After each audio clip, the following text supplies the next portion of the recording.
What would you do if a doctor looked you in the eyes and told you that you had 5 years left to live? Would you accept it as your fate and spend those years waiting for the end? Or would you decide to fight, to change everything, to prove that statistics are not destiny? At 72 years old, sitting in a hospital bed after a massive heart attack that nearly killed me, I heard those exact words from my cardiologist. He was not being cruel. He was being honest based on the damage to my heart and the statistics he knew. Today, I am 89 years old. That conversation happened 17 years ago. I am going to tell you exactly what I did differently. The 7 changes that, combined with my medical treatment, gave me nearly 2 decades I was not supposed to have. The 5th change is something my doctor initially told me was a complete waste of the limited time I had left. 17 years later, he admits it may have been the most important thing I did. My name is Edgar. I am 89 years old, and I live in Louisville, Kentucky. At 72, I had a severe heart attack that damaged a significant portion of my heart muscle. After the surgery, after the recovery, after all the tests, my cardiologist sat down with me and my wife, Rosalie. He explained the extent of the damage. He showed us the images. Then he said the words that changed everything. With this level of damage, you are looking at maybe 5 years, if you are lucky, and if you follow every instruction perfectly. Some patients in your condition have less. I remember Rosalie squeezing my hand so hard I thought she would break my fingers. I remember thinking that I was not ready. I had grandchildren I wanted to see grow up. I had things I still wanted to do. 5 years was not enough. Change number 1. I stopped fighting my doctors and started partnering with them. Before my heart attack, I was the worst kind of patient. I argued with doctors. I questioned everything they said, not out of genuine curiosity, but out of stubbornness and denial. When they prescribed medications, I would take them for a few weeks, feel better, and then stop because I decided I knew better. I skipped appointments when I felt fine. I ignored advice that required effort on my part. That arrogance nearly killed me, and I decided in that hospital bed that it would never happen again. Research published in the Journal of General Internal Medicine has shown that patients who actively collaborate with their healthcare providers have significantly better outcomes than those who are passive or combative. The Mayo Clinic documents that shared decision-making, where patients and doctors work together to make treatment decisions, is associated with better adherence to treatment plans and improved health outcomes. This does not mean blindly accepting everything without question. It means engaging as a partner, asking informed questions, doing your own research, but ultimately respecting the expertise of people who have dedicated their lives to understanding the human body. What this meant in practice was simple but profound.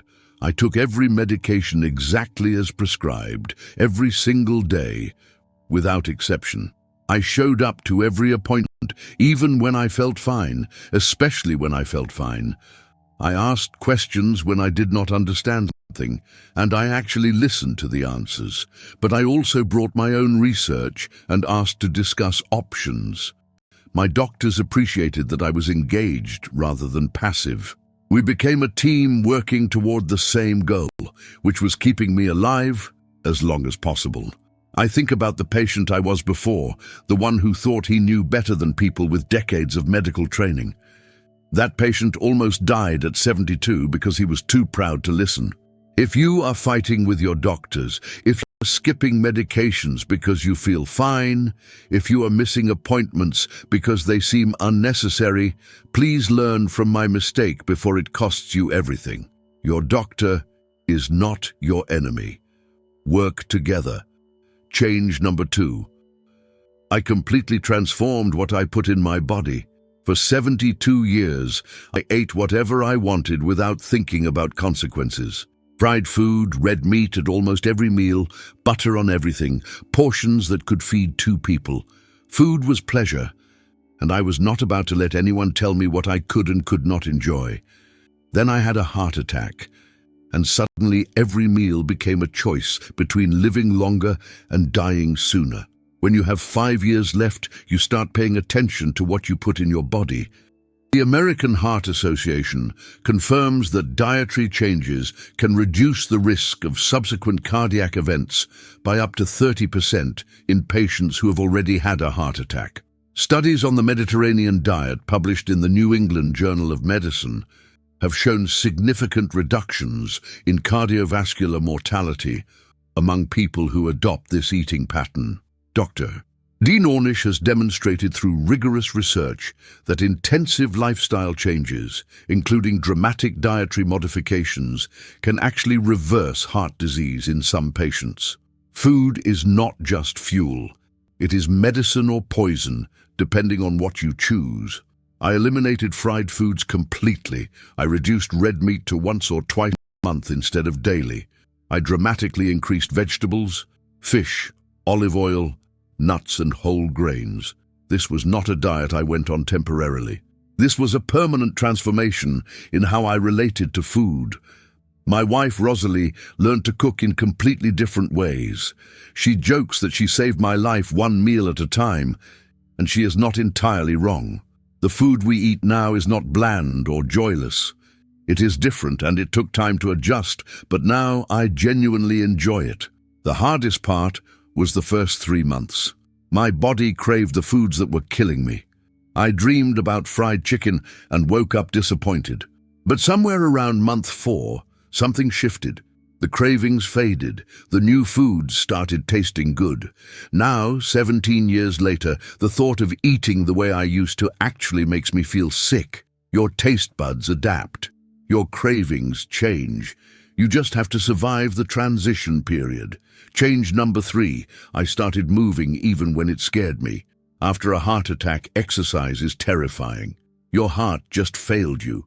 The last thing you want to do is put stress on it. Every time my heart rate increased in those early months, I was convinced I was having another heart attack. The fear was overwhelming, but my doctors explained something crucial. Staying sedentary after a heart attack is more dangerous than carefully supervised movement. A heart that never works never gets stronger. The American College of Cardiology documents that cardiac rehabilitation programs with supervised exercise reduce mortality in post-heart attack patients by 20 to 30%. The Cleveland Clinic confirms that regular physical activity strengthens the heart muscle over time and improves collateral circulation, which means your body develops alternative pathways for blood to flow. Exercise does not just prevent further damage, it actually helps heal the damage that already exists. But it has to be done carefully, gradually, and ideally under supervision, at least initially. I started with 5-minute walks that left me exhausted and anxious. I participated in a supervised cardiac rehabilitation program where professionals monitored my heart while I exercised. Slowly, week by week, month by month, I built up my capacity. Within a year, I was walking 30 minutes daily. Now, at 89, I still walk every single day, usually for about 40 minutes. It is the highlight of my morning. My heart, the one that was supposed to give out within 5 years, has grown stronger over these 17 years rather than weaker. The fear never completely disappeared, but it faded as my confidence grew. My physical therapist taught me to trust my body again, to recognize the difference between dangerous warning signs and normal exertion. If you have had a heart attack and you are afraid to move, I understand completely. But please talk to your doctor about cardiac rehabilitation. Supervised movement could save your life. Staying still definitely will not. Change number 4. I eliminated the stress I could control. Chronic stress is poison for a damaged heart. Cortisol, the stress hormone, increases inflammation, raises blood pressure, and accelerates cardiovascular disease. I could not eliminate all stress from my life because some stress is unavoidable. But I realized I was creating enormous amounts of unnecessary stress through my own choices, and those choices were killing me. Harvard Medical School has documented extensively how chronic stress elevates cortisol levels, increases systemic inflammation, and accelerates the progression of cardiovascular disease. Research published in The Lancet showed that activity in the amygdala, the brain region associated with stress, actually predicts future cardiac events. The American Heart Association lists stress management as an essential component of secondary prevention for people who have already had heart attacks. This is not soft advice. It is medical reality. What this meant in practice required some difficult decisions. I stopped watching news programs that made me angry. I had been spending hours every day furious at politicians and pundits, and that fury was literally damaging my heart. I also made the painful decision to distance myself from my older brother, who brought nothing but drama and conflict into every interaction. He was furious when I pulled away, but within 2 months of limiting contact, my blood pressure dropped 15 points. Sometimes the stress you need to eliminate is a person. I learned to say no without guilt. I stopped agreeing to things I did not want to do just to avoid conflict. I accepted that I could not control the world, but I could control what I allowed into my life. These changes were not easy, and some people did not understand, but I was not living for their approval. I was living to survive. Change number 5. I found a reason to wake up every morning. When I told my cardiologist that I wanted to start teaching woodworking to teenagers in my neighborhood, he looked at me like I had lost my mind.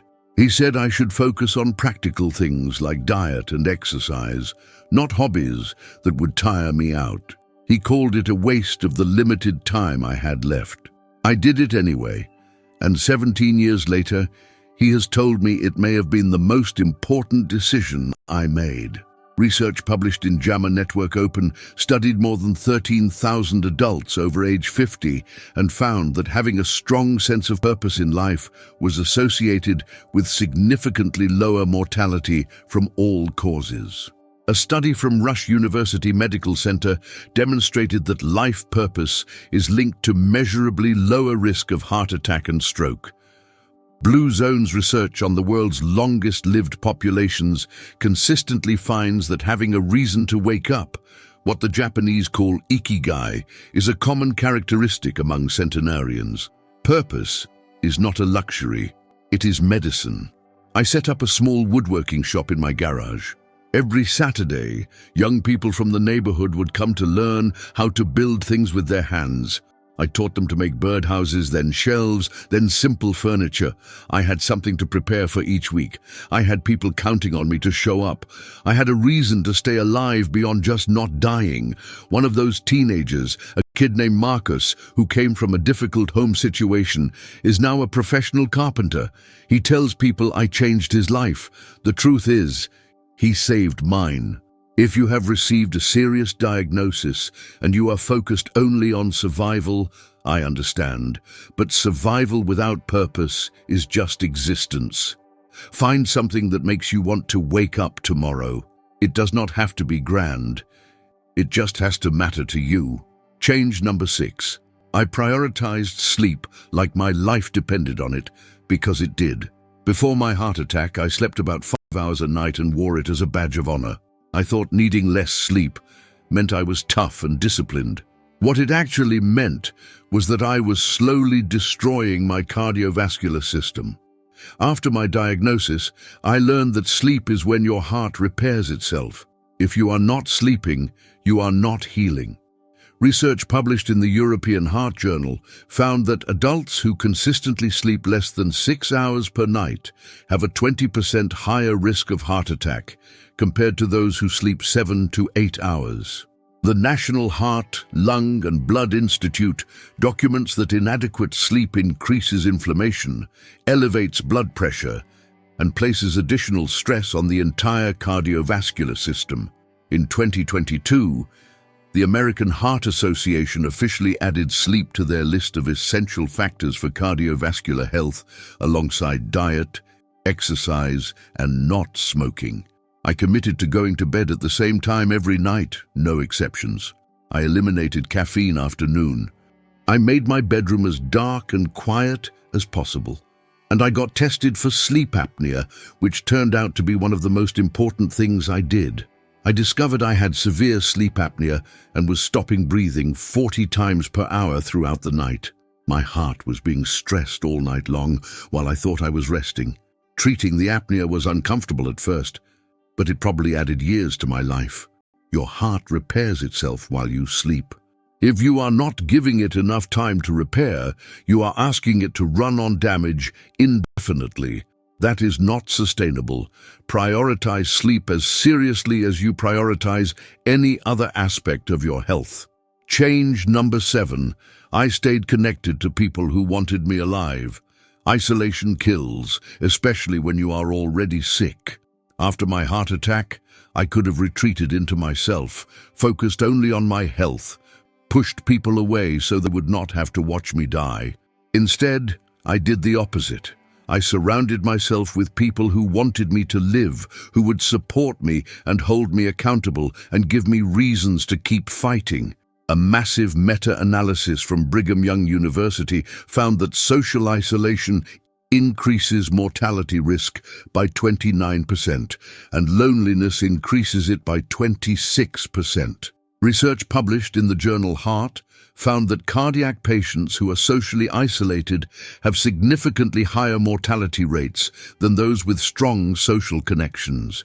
The Harvard study of adult development, which has tracked participants for over 85 years, consistently finds that the quality of our relationships is the single strongest predictor of both health and longevity.